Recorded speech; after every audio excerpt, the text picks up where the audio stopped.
নমস্কার। আমরা উপস্থিত হয়েছি শ্রীমৎ স্বামী পরমানন্দ মহারাজজির জীবন ও বাণী সংক্রান্ত আরও একটি নতুন ভিডিও নিয়ে। 26শে মে মঙ্গলবার 1987 সাল।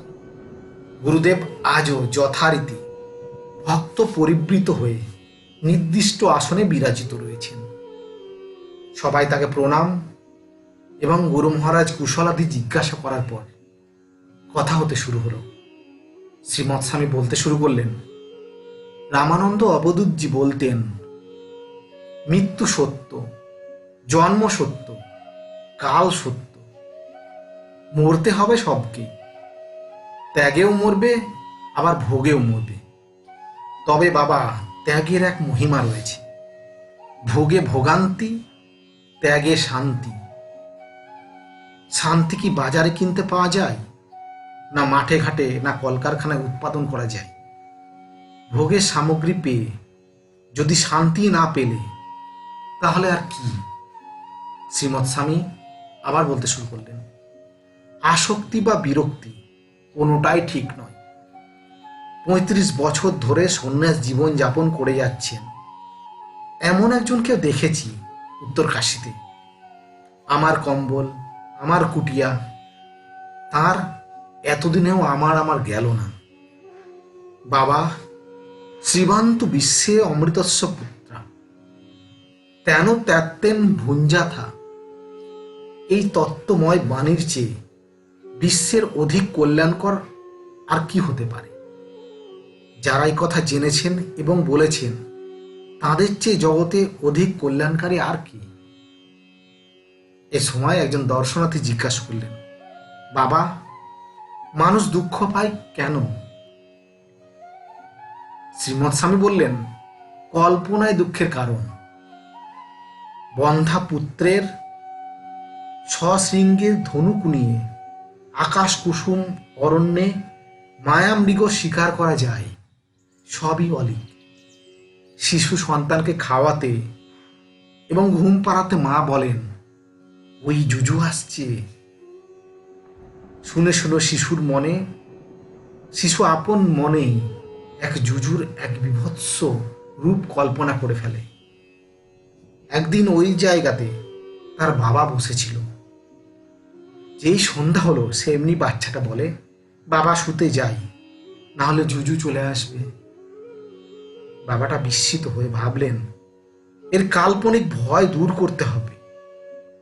তিনি একদিন একজনকে দিয়ে একটি কাকতাড়ুয়া বানালেন এবং পরে ছেলে যেখানে শুয়ে তার পাশের ঘরে সেটাকে নিয়ে গিয়ে সুন্দর করে রেখে দুমদাম ধূপধাপ করে তাকে প্রহার করতে লাগলেন।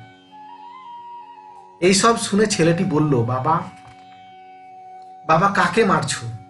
বাবা বলল, আয় দেখবি, আয়, তোকে যে ভয় দেখায় সে জুজুটাকে মারছি, তাকে মেরে ফেলছি। ছেলেও ছুটে এসে দেখলো যে তার জুজুটাকে মারছি। দেখে তার কি আনন্দ! সেও তার কচি কচি দুটো পা দিয়ে তাকেও 2-1 লাথি মারল। এইভাবে তার ভয়টি কাটল। এবার একজন জিজ্ঞাসা করলেন, গুরুজি, ভাবনা ও ক্রিয়ার মধ্যে সম্পর্কটা কি? শ্রীমৎ স্বামী বললেন, ভাবনা এবং ক্রিয়ার মাঝে থাকে ইচ্ছা। ভাবনা, ইচ্ছা ও ক্রিয়া এই নির্দিষ্ট ক্রম। ইচ্ছার পিছনে ভাবনা এবং ক্রিয়ার পিছনে ইচ্ছা। প্রথমে ভাবনার উদয় হয় এবং সেই ভাবনাই হয়তো ইচ্ছাকে জাগিয়ে তোলে এবং ওই ইচ্ছাই পরে ক্রিয়াতে লিপ্ত হয়। এই পূর্ব পর সম্পর্কটি সব ক্ষেত্রেই দেখা যায়। উদাহরণ দিয়ে বলি, মনে করো তোমাদের মহল্লায় একজন সাধু এলেন। যখন তা জানলে তখন তোমার মতো ভাবনার উদয় হলো। একটু পরে ইচ্ছা জাগলো তাকে দর্শন করার জন্য। ইচ্ছাটি প্রবল হতেই তুমি উঠলে এবং তাকে দর্শন করার জন্য বেরিয়ে পড়লে।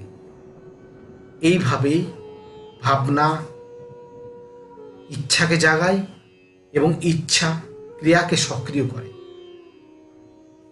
এই সময় আরো একজন জিজ্ঞাসা করলেন, মহারাজ, অন্তর ঐশ্বর্য বলতে কি বোঝায়?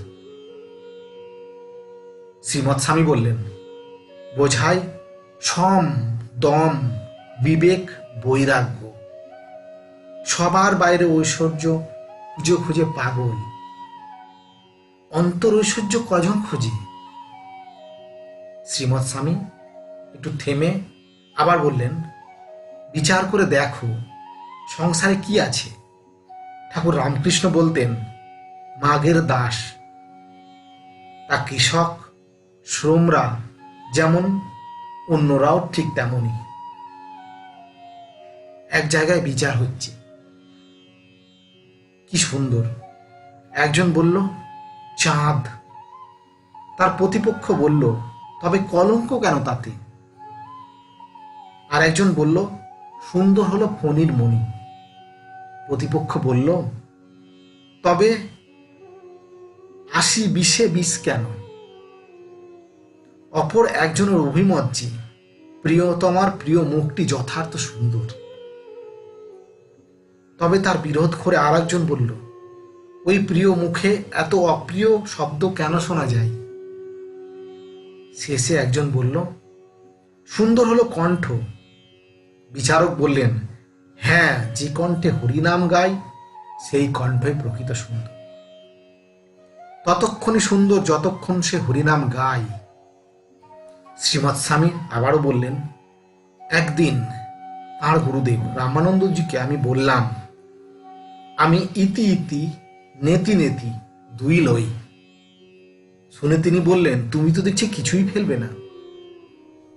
বললাম, হ্যাঁ, আমি খণ্ডন মণ্ডন করতে আসিনি। এবার একজন দর্শনার্থী জিজ্ঞাসা করলেন, বাবা, অনেকের পুণ্য হবে বলে মন্দির বানায়, এ তো ভালোই, তাই না? শ্রীমৎ স্বামী বললেন, অসৎ উপায়ে অর্জিত অর্থের দ্বারা মন্দির বানালে সেই মন্দিরে চোর আর চামচিকের আড্ডা হয়। আরেকজন জিজ্ঞাসা করলেন, বাবা, সুস্বাস্থ্য কি করে লাভ করা যায়? শ্রীমৎ স্বামী বললেন, কম খাও, গাম মাত করো, এতে টি-সেল খুব বেড়ে যায়, আনন্দে থাকলে দীর্ঘজীবী হওয়া যায়। দেখো, আমরা সাধুরা যখন যেটা পাই আনন্দের সঙ্গে গ্রহণ করি। জানো তো, রাশিয়ায় একটা ওল্ডস ম্যান ক্লাব আছে, যার সর্বকনিষ্ঠ সদস্যটির বয়স হচ্ছে ১১৭ বছর। শরীর কোষের সমষ্টি, প্রতিটি কোষে রয়েছে প্রোটোপ্লাজম এবং প্রতিটি প্রোটোপ্লাজম রয়েছে বি সেল এবং টি সেল। এদের প্রত্যেক সেলে রয়েছে একটি নিউক্লিয়াস, আর প্রত্যেক নিউক্লিয়াসে রয়েছে প্রোটিন, নিউট্রন এবং ইলেকট্রন। যার দেহে অ্যান্টিবডি তৈরি হয় না, সে হয়তো সর্দিতে বা পায়খানা করতে করতে মরে যাবে। ডাক্তার নিরুপায় হয়ে দেখতে থাকবে, সে কিচ্ছু করতে পারবে না। যখন বাইরে থেকে জীবাণু সারি বেঁধে দেহে প্রবেশ করে, তখন আমাদের দেহে যে টি সেল কমান্ড করে তাকে তৎক্ষণাৎ ঘিরে ফেলে এবং তার চারপাশে একটা ঘেরাও তৈরি করে ফেলে। একে বলা হয় immunity of the body against germ. এবার একজন জিজ্ঞাসা করলেন, মহারাজ, স্বাভাবিক মৃত্যু কি রূপ? শ্রীমৎ স্বামী বললেন, যেন বোঠা খসে পাকা ফল পড়ে যাওয়া।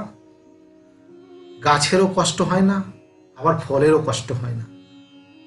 গাড়ি যেমন চলতে চলতে গড়িয়ে এক সময় থেমে যায়, এটা স্বাভাবিক মৃত্যু হলে ঠিক তেমনই। কিন্তু হার্ট বন্ধ হয়ে গিয়ে মারা যাওয়া, এটা কিন্তু স্বাভাবিক নয়, এটা অস্বাভাবিক মৃত্যু। এই বলে শ্রীমৎ স্বামী পরমানন্দ মহারাজ থামলেন। আমরা ভিডিওটি আজকের মতো এখানেই শেষ করছি। যদি ভিডিওটি ভালো লেগে থাকে, ভিডিওটি অবশ্যই লাইক করুন এবং আপনাদের গুরুত্বপূর্ণ মতামত কমেন্টস করে জানান। এবং এখনো যদি চ্যানেলটি সাবস্ক্রাইব না করে থাকেন, অবশ্যই আমার চ্যানেলটি সাবস্ক্রাইব করুন এবং উপরে থাকা বেল আইকনটি ক্লিক করুন। ফলে গুরু মহারাজ সংক্রান্ত যে সমস্ত ভিডিও আমি দিয়ে থাকি তার নোটিফিকেশন সবার প্রথম আপনার কাছে